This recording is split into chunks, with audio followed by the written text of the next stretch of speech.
আমাদের এই পঞ্চমুখের দেহের গঠন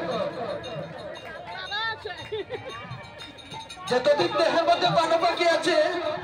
এই দেহের কত যত্ন করি আমরা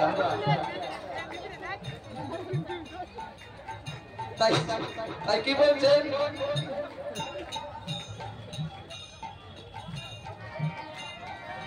পঞ্চভূতের এই দেহের গঠন তার কানামে তো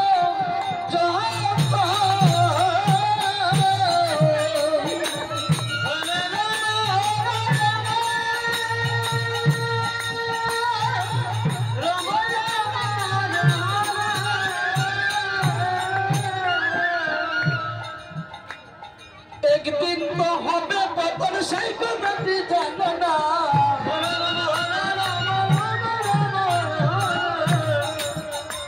আরে একদিন তো হবে পতন সেই কথাটি জানো না সবে রাধে গোবিন্দ বলো না সময় হলে সময়